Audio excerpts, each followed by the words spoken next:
नमस्कार, BEd second year विषय संस्कृत और हम बात कर रहे थे संस्कृत की पाठ्य पुस्तक की।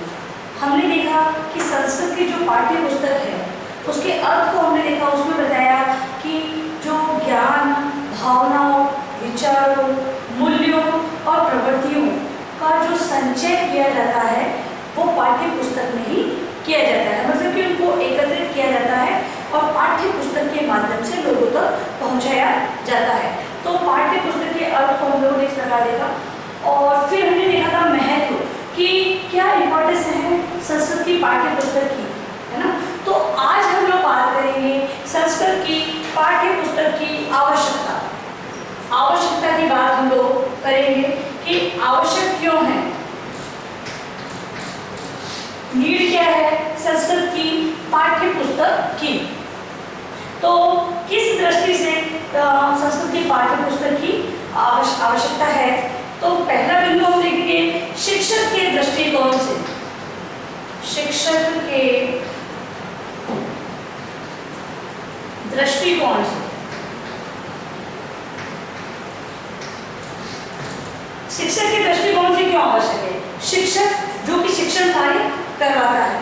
अब अगर हम शिक्षक की दृष्टि से देखें कि ये पाठ्य पुस्तक से जो शिक्षक है उसका मार्ग प्रशस्त होता है, या संस्कृत की जो पाठ्य पुस्तक है वो एक अध्यापक के लिए, शिक्षक के लिए पथ प्रदर्शक का कार्य करती है, मतलब कि शिक्षक को राह दिखाती है कि किस प्रकार एक शिक्षक को अपना शिक्षण कार्य करना है, किस राह पर चलकर उसे अपना शिक्षण कार्य करना है। फिर यदि हम बात देखें तो शिक्षक को अपनी सीमाओं का ध्यान रहता है कि एक शिक्षक को किस क्राइटेरिया तक उसे शिक्षण कार्य करवाना है, मतलब कि वो अपनी सीमाओं के अंतर्गत बंध जाता है, क्योंकि पर्टिकुलर हर कक्षाओं की हर कक्षा वाइज जो किताबें होती है, मतलब कि जो कक्षा है उसी पर निर्धारित पुस्तक ली जाती है और वही पुस्तक को पढ़ाया जाता है। तो अध्यापक है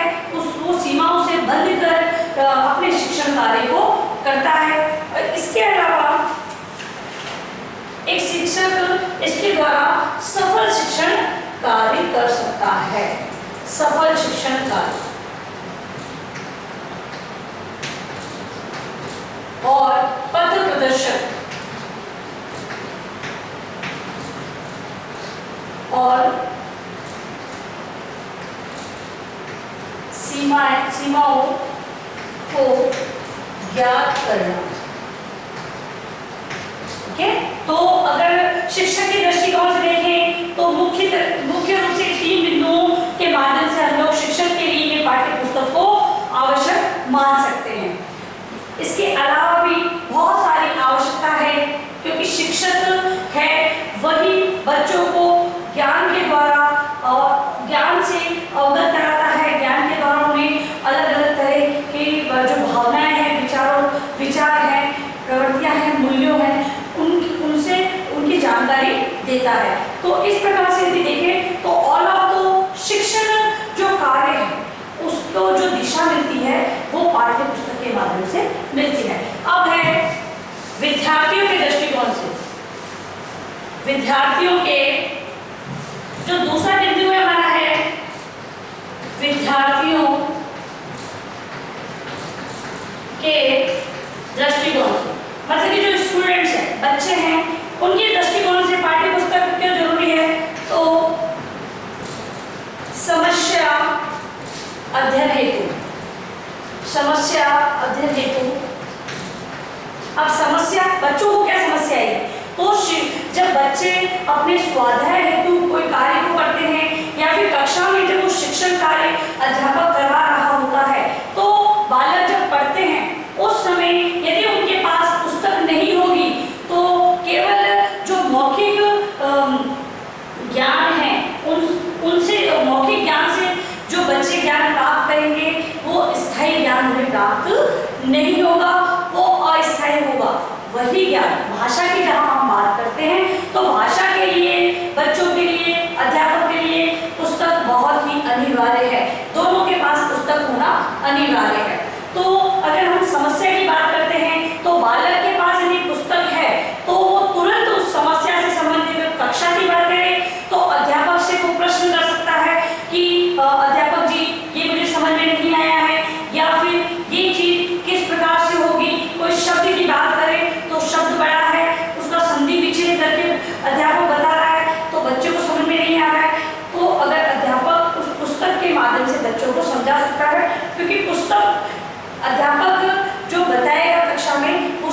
सामूहिक रूप से बताता है।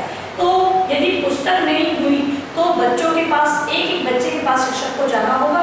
यदि पुस्तक होगी तो पर्टिकुलर एक अध्यापक पुस्तक के माध्यम से सभी बच्चों को बता सकता है। तो समस्या का समाधान है, समस्या के अध्ययन हेतु पुस्तक आवश्यक है। और यदि वो स्वाध्याय कर रहे हैं, घर पर उन्हें अभ्यास के लिए जो कार्य दिया जाता है, यदि केवल प्रश्न लिखकर आ गए, उनके पास पुस्तक नहीं है, तो उन्हें समस्या उत्पन्न होगी। यदि पुस्तक पास में है तो वो स्वाध्याय यानी कि जो अभ्यास कार्य दिया गया है बच्चे आसानी से कर लेंगे, इसीलिए आवश्यक है। और देखें तो निर्धारित कार्य की तैयारी हेतु, निर्धारित कार्य की तैयारी हेतु, तैयारी हेतु अब जो विद्यार्थियों के पास कार्य है निर्धारित, जो पूर्व में निर्धारित हो चुका है, उसके कार्य की तैयारी करने के लिए यदि पुस्तक होगी। अगर मान लो, अगर हम संस्कृत के उदाहरण के माध्यम से समझे, बच्चों को आपने मंगलाचरण याद करने के लिए दिया है और आपने कक्षा में बहुत अच्छी तरीके से पढ़ाया है, बच्चे ने उसको समझा है, लेकिन उनके पास लिखित रूप में वो मंगलाचरण नहीं है, तो बच्चे यदि उसे याद करेंगे तो कहीं कहीं पर उन्हें समस्या आएगी और वो उसे गलत भी याद कर सकते हैं। यदि उनके पास पुस्तक है, यदि कार्य तो निर्धारित है कि आपने उनको दे दिया है मंगलाचरण याद करने के लिए, लेकिन पुस्तक नहीं है तो समस्या क्या आएगी, वो गलतियां करेंगे। और यदि पुस्तक है तो आपने पढ़ा दिया, उन्होंने समझ लिया और उसे फिर से उन्हें बच्चे वो पढ़ेंगे, तो पुस्तक है वो उनके लिए सहायक सिद्ध होगी, सहायता करेगी। तो इस प्रकार से आवश्यक है निर्धारित कार्य की तैयारी के लिए। फिर है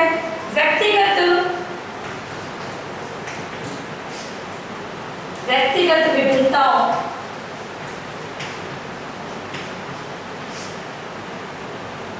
को भी संतुष्ट करती है। जो पाठ्य पुस्तक है वो व्यक्तिगत विभिन्नता आयु, शैक्षिक स्तर हो सकता है, विभिन्नता क्या बता रही मैं, तो आयु, शैक्षिक स्तर, रुचि और मानसिक स्तर। अब अगर हम आयु की बात करें तो किस आयु के बालक के लिए किस प्रकार की पुस्तक की आवश्यकता है, तो उस आधार पर, क्योंकि बात तो विद्यार्थियों के लिए, विद्यार्थियों की आयु के आधार पर पुस्तक आवश्यक है। फिर शैक्षिक स्तर, मतलब कि जो उनका शिक्षण का स्तर है, जो आयु के अनुसार बच्चों की कक्षाएं हैं उनके आधार पर। फिर बालकों की रुचि, अगर रुचि देखें तो बच्चों की, छोटे बच्चों की रुचियां प्रैक्टिकल मतलब कि जो व्यवहारिकता होती है उन पर आधारित होती है, तो वैसे ही पुस्तकों का निर्माण उनकी रुचि के आधार पर किया जाता है। फिर है मानसिक स्तर, तो पुस्तक व्यक्तिगत विभिन्नताओं के आधार पर, मतलब मानसिक स्तर मतलब बच्चों का कौन सी आयु में मानसिक स्तर किस प्रकार का होगा उस पर ध्यान रखकर ही बनाई जाती है। तो विद्यार्थियों के दृष्टिकोण से हम देखेंगे तो उनकी जो समस्या है उनका समाधान करने में, उनके जो कार्य हैं निर्धारित उनकी तैयारी के लिए, और बालकों की जो व्यक्तिगत विभिन्नता है उसके दृष्टिकोण से भी पाठ्य पुस्तक है वो बहुत ही आवश्यक है। तीसरा बिंदु है,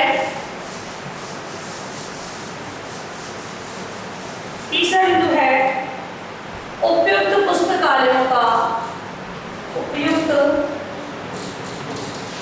पुस्तकालयों का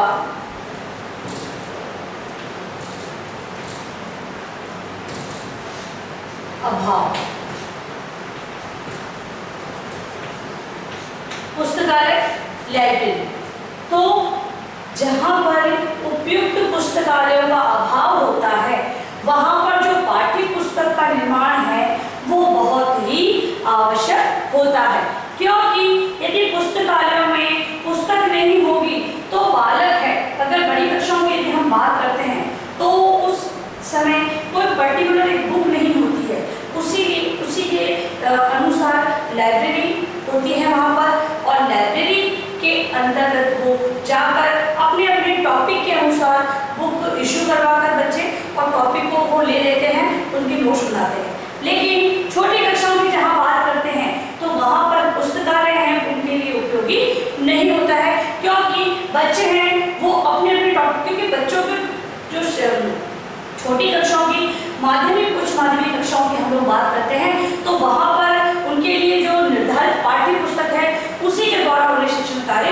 करवाया जाता है। और कहीं कहीं पर तो जो पाठ्य पुस्तक होती भी है, क्योंकि बाई चांस ऐसा होता है कि जब नवीन संस्करण प्रकाशित होते हैं तब पुस्तकों की कमी होती है, तो जो विद्यालय व्यवस्था के अनुसार पुस्तकालय में कुछ एक कॉपीज होती हैं वो वहाँ पर व्यवस्थित रूप से रखी जाती है, ताकि बच्चे हैं जब उनके फ्री कालांश या रिक्त कालांश जो भी मिलता है उसी रिक्त कालांश के अंतर्गत वो वहाँ लाइब्रेरी में जाते हैं। पुस्तक को यदि कम होती है तो वहीं पर उन्हें पढ़ने के लिए दी जाती है, तो वहीं से अपना कंटेंट वो निकाल लेते हैं।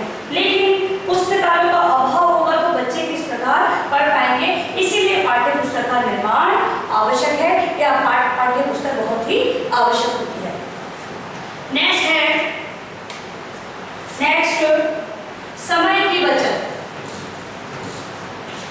समय की बचत, अब समय की बचत किस प्रकार से, तो पाठ्य पुस्तक है, वहाँ पाठ्य पुस्तक के अंतर्गत हम लोग देखते हैं कि एक क्रमबद्धता होती है, क्रम के अनुसार पाठों को दिया गया होता है।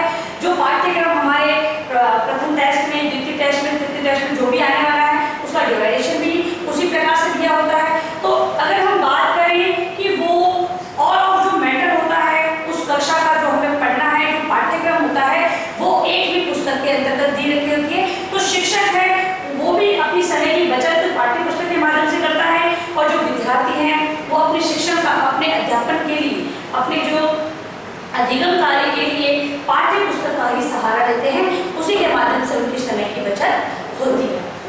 नेक्स्ट है, अगला बिंदु है व्यवस्था एवं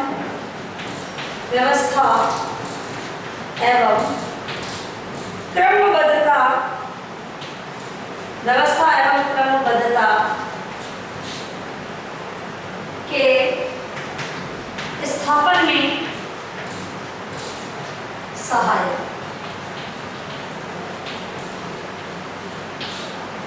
अब व्यवस्था, यदि एक अध्यापक को केवल बिंदु दे दी जाए कि आपको इस नाटक में से ये शब्द लेने हैं, ये निबंध है, ये साहित्य का जो पोर्शन है ये आपको लेना है, यदि केवल सिलेबस के अंतर्गत कंटेंट को ही लिख दिया जाए कि भी आप लोगों को जो प्रकरण है उन्हीं को लिख दिया जाए और उसकी पुस्तक का निर्माण नहीं हो, तो अध्यापक है वो अपने शिक्षण कार्य में उसे जो मैटर मिलेगा वो उसको पढ़ा देगा। व्यवस्था की अगर हम बात करें तो जो उसे उपलब्ध हो जाएगा वो तो उसे वो पढ़ा देगा, लेकिन जो अध्यापक के पास उपलब्ध नहीं है उसे ढूंढने में समस्या आ रही है, या उससे संबंधित उसे जो मैटर है वो नहीं मिल रहा है, तो अध्यापक क्या करेगा, उसे बाद में पढ़ाएगा या फिर बच्चों को खुद पढ़ने के लिए दे देगा। तो इससे क्या व्यवस्था है वो डगमगा जाएगी, व्यवस्था है वो सही नहीं चलेगी। इसीलिए एक व्यवस्थित जो शिक्षण कार्य को चलाने के लिए एक अध्यापक के पास पुस्तक, पाठ्य पुस्तक का होना आवश्यक है। और अगर यदि विद्यार्थियों की हम बात करें तो विद्यार्थी हैं वो भी व्यवस्थित रूप में अध्ययन कार्य नहीं कर पाएंगे, क्योंकि जब अध्यापक है वो अपने अनुसार पढ़ाएगा तो विद्यार्थियों को भी जो चीज ठीक लगेगी वो उसी का अध्ययन करेंगे, क्योंकि जो कठिन है उनसे बालक पीछे हट जाते हैं। और पाठ्य पुस्तक है वो बच्चों के जो मानसिक स्तर है उसको ध्यान में रखकर बनाई जाती है,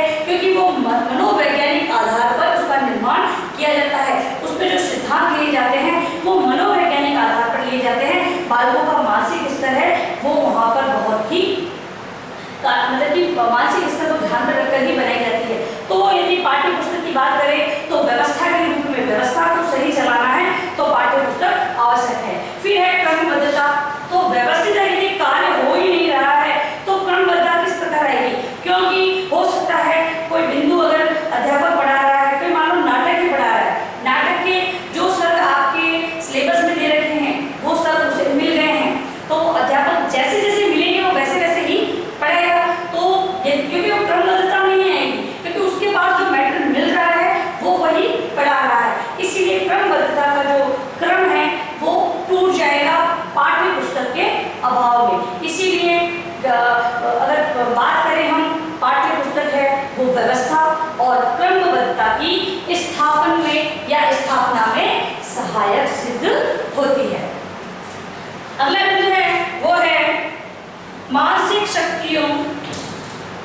मानसिक शक्तियों के स्थापन में सहायक, मानसिक शक्तियों के स्थापन में सहायक। अगर हम मानसिक शक्तियों की बात करते हैं तो हमने पहले ही बात कर ली है कि पाठ्य पुस्तक है वो मनोवैज्ञानिकता के सिद्धांत पर आधारित होती है, विविधता के सिद्धांत पर, रुचि के सिद्धांत पर आधारित होती है। तो वहां पर दिखती बात है बालकों के जो मानसिक स्तर है उसको विशेष ध्यान रखकर ही पाठ्य पुस्तक का निर्माण किया जाता है। तो इसी तरह से हम देख लेंगे कि पाठ्य पुस्तक है वो बालकों के मानसिक स्तर को की स्थापना में सहायक है।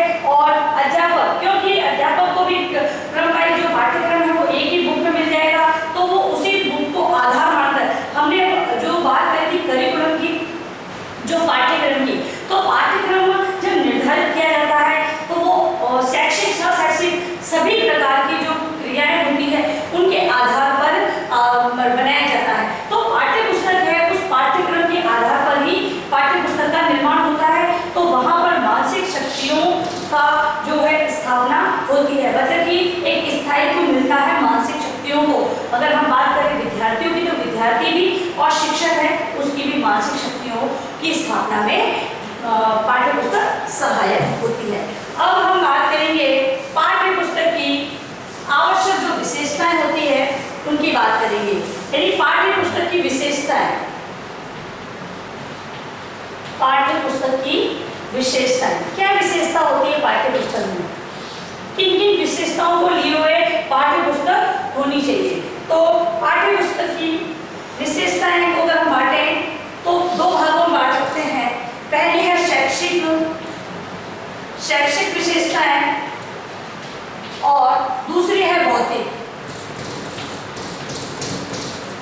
शैक्षिक की बात करें तो हम विषय वस्तु की बात करेंगे, और भौतिक की बात करें जो पाठ्य पुस्तक बनी है किताब की बात करेंगे कि किताब में किस प्रकार अगर किताब की बात करें तो उसके आवरण की बात कर सकते हैं हम लोग, मूल्य की बात कर सकते हैं। तो भौतिक रूप में आकार है, मूल्य है, लंबाई है, चौड़ाई है, इस प्रकार हम लोग बात कर सकते हैं भौतिक अगर पाठ्य पुस्तक की। अब शैक्षिक के अंतर्गत हम लोग देखेंगे तो विषय वस्तु का चयन, विषय वस्तु का चयन, यानी कि पाठ्य पुस्तक में जो विषय वस्तु का चयन है उसके बारे में। फिर है विषय वस्तु का संगठन। पहले हम लोग इनके प्रकार को देख लेते थे किस प्रकार से विशेषता को बांटा गया है, उसके बाद हम लोग इसको विस्तारित रूप से पढ़ेंगे। फिर है विषय वस्तु का प्रस्तुतिकरण, प्रेजेंटेशन, प्रस्तुतिकरण। अगला है भाषा या शाब्दिक संप्रेषण, भाषा या शाब्दिक संप्रेषण। अंतिम है दृश्यात्मक संप्रेषण। और भौतिक की हम बात करते हैं तो इसमें आकार,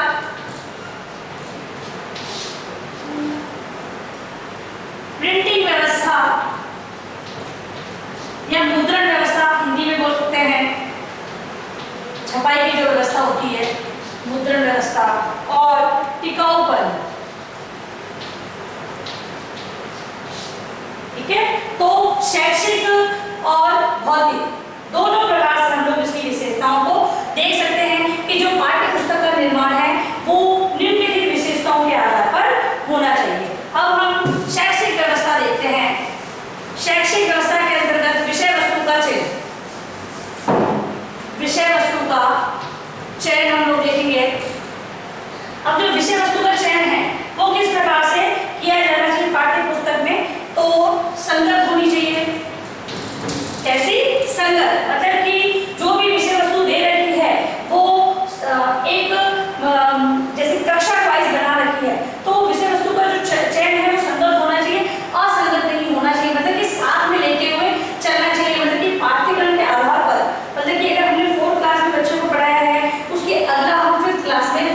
पढ़ाएंगे तो पाठ्य पुस्तक का निर्माण भी संगत होना चाहिए। चौथी के लिए अलग, पांचवी के लिए अलग, स्टेप बाय स्टेप अलग अलग पाठ्यक्रम का निर्माण होना चाहिए। फिर है संगत, फिर है विस्तार या पूर्णवादी होना, विस्तार या पूर्णवादी होना, मतलब कि कोई भी अगर बिंदु, कोई भी प्रकरण जो दिया गया है पाठ्य पुस्तक में वो विस्तारित होना चाहिए। मतलब कि अगर छोटी सी बात करते हैं वाक्य की, यदि हम छोटे वाक्य में किसी को कुछ बताना चाहते हैं तो हम सही से उसको बता नहीं पाते हैं। हम यदि उसे पूर्ण वाक्य में बताते हैं तभी हम अपनी बात को अच्छी तरह से बता सकते हैं। तो यदि पाठ्य पुस्तक के अंतर्गत भी कोई प्रकरण दिया गया है, यदि अगर हम उदाहरण में कोई श्लोक दिया गया है तो क्या वो श्लोक आधा दिया होगा तो क्या अध्यापक उसको पूर्ण तरह से उसके भावार्थ को समझा पाएगा? तो नहीं समझा पाएगा। तो जो कुछ भी बच्चों के पाठ्य पुस्तक में कोई भी कंटेंट जो प्रकरण दिया गया है वो विस्तार रूप लिए हुए या पूर्णवादी या पूर्ण होना चाहिए।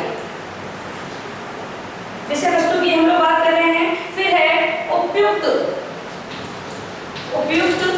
तो कक्षा अनुसार हो सकता है बच्चों की, क्योंकि आयु के अनुसार ही कक्षाओं का निर्धारण किया गया है।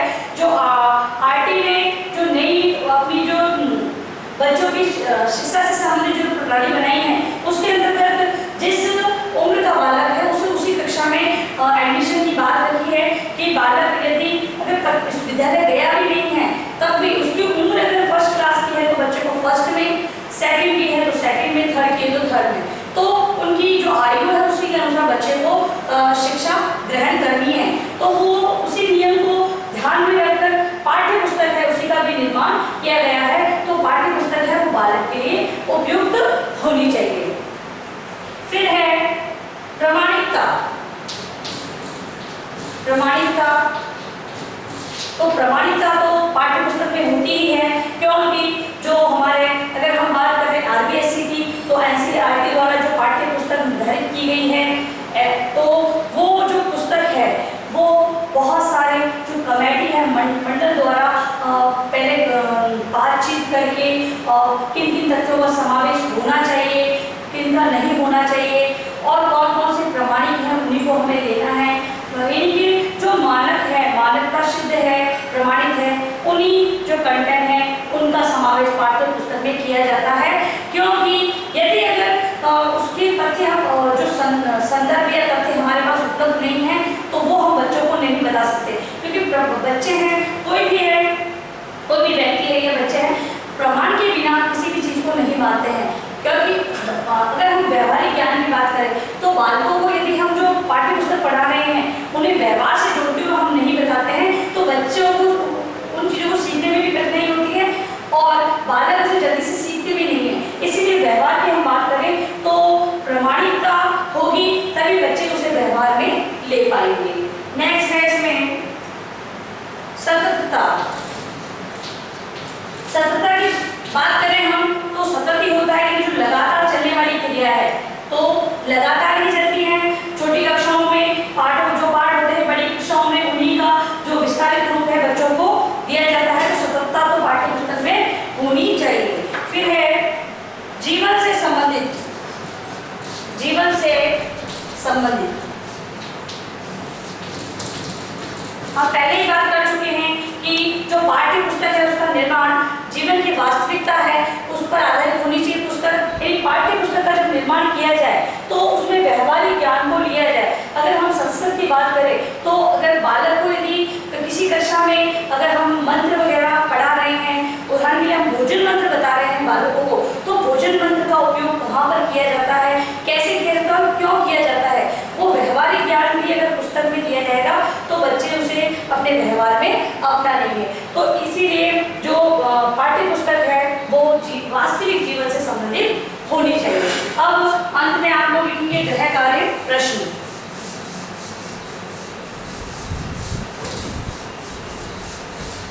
विशेषता वाला टॉपिक हम लोग अगली कक्षा में कंटिन्यू करेंगे। आप गृह कार्य के प्रश्न के रूप में आज पाठ्य पुस्तक की आवश्यकता के बारे में लिखेंगे। संस्कृत की पाठ्य पुस्तक की संस्कृत की पाठ्य पुस्तक की आवश्यकता क्यों है?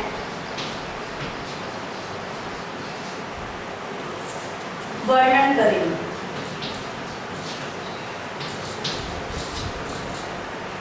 और अंत में आप लोगों से निवेदन है कि आप लोग जब भी घर से बाहर जाए तो मास्क पहने या फेस को कवर रखे जाए। बाहर जाते हैं तो सोशल डिस्टेंस का ध्यान रखें, लोगों को भी इसके लिए जागरूक करें। और यदि आप